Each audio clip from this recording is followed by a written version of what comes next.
dans ce nouveau numéro de Cartech le Mag. Au programme cette semaine, l'arrivée des électriques chinoises, un accessoire assez insolite et l'essai de la semaine, celui de la nouvelle Mercedes classe B. Si la déferlante chinoise n'a pas eu lieu avec les voitures thermiques, elle pourrait bien prendre un peu plus forme avec les voitures électriques. En effet, l'année prochaine, en Europe, deux nouvelles marques arriveront. BYD avec le 6, un SUV électrique qu'on a déjà aperçu au dernier salon de Genève, et une nouvelle marque, Coros, avec trois modèles tout électriques, dont une au prix très attractif, compris entre 11 000 et 15 000 euros. Allez, maintenant un petit gadget pour ceux qui veulent communiquer avec la voiture qui les précède. C'est un petit écran que l'on commande au volant. Alors malheureusement, on peut y afficher que deux mots en anglais, merci ou désolé. Il faut dire que lorsqu'on s'adresse aux voisins de derrière, on a plutôt en tête des noms d'oiseaux que ce genre de courtoisie. On attend donc une version personnalisable. Et maintenant, l'essai de la semaine, celui d'une petite Mercedes, la nouvelle classe B.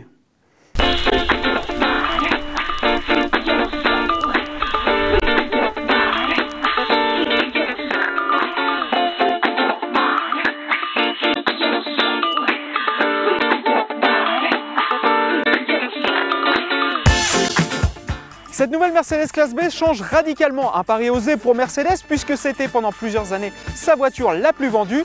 Le style tranche, moins monospace, plus grand break, les prestations sont à la hausse et la vocation toujours familiale.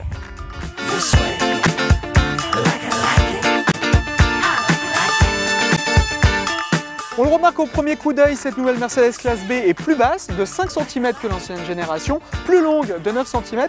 L'allure est donc différente, plus étirée, plus dynamique.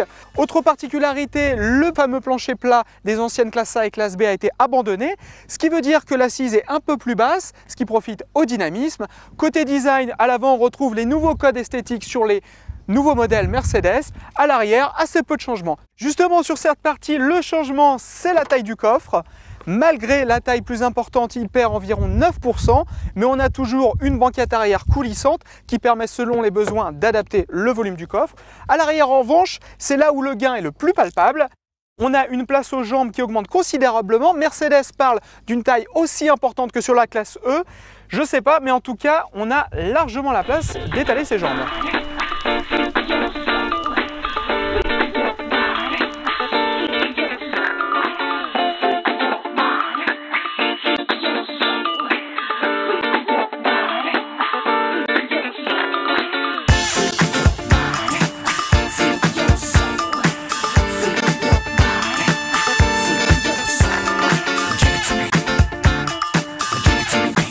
Au volant, la position de conduite est assez haute, comme sur la précédente génération, une position de conduite de monospace. Et comme le centre de gravité est plus bas, le comportement, lui, est plus dynamique. Il se rapproche de celui d'une berline, c'est quasiment la même chose. On peut simplement lui reprocher un manque quand même de confort dans certaines situations, notamment petites aspérités. Ça trépigne un petit peu, et puis les sièges sont quand même assez rigides.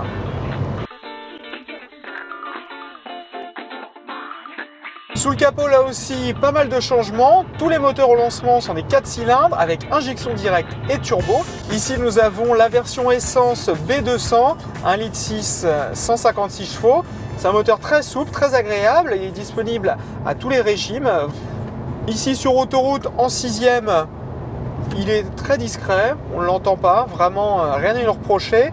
La consommation moyenne qu'on a relevée, ici 7,8 litres au 100 km. Pour une conduite assez souple.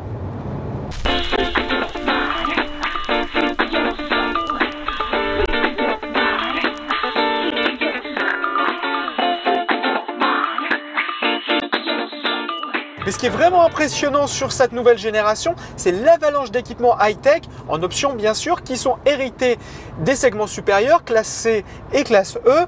On a par exemple la détection de somnolence, la détection de collision imminente, on a aussi la détection d'angle mort et l'analyse du marquage au sol qui permet d'avertir le conducteur lorsqu'il s'échappe de sa voie sans avoir mis de clignotant.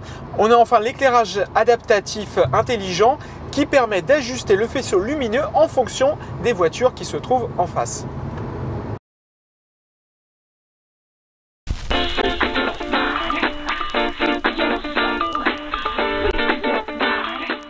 Petit aparté avec un autre modèle équipé de la nouvelle boîte de vitesse à double embrayage. C'est une première pour Mercedes sur ce segment. Jusqu'à maintenant, en automatique, on avait une boîte classique, assez lente. Cette nouvelle boîte à double embrayage est un peu plus rapide dans les passages, surtout très douce, quelle que soit l'allure. C'est très appréciable. En revanche, elle est un petit peu moins dynamique que la référence DSG de Volkswagen.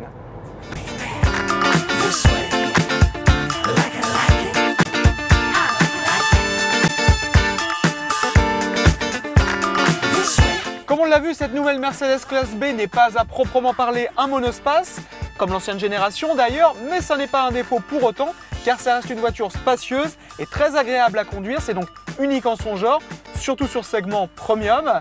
Quant au tarif, il débute à partir de 25 000 €, c'est un peu plus cher que l'ancienne génération, mais c'est au prix d'équipements plus importants.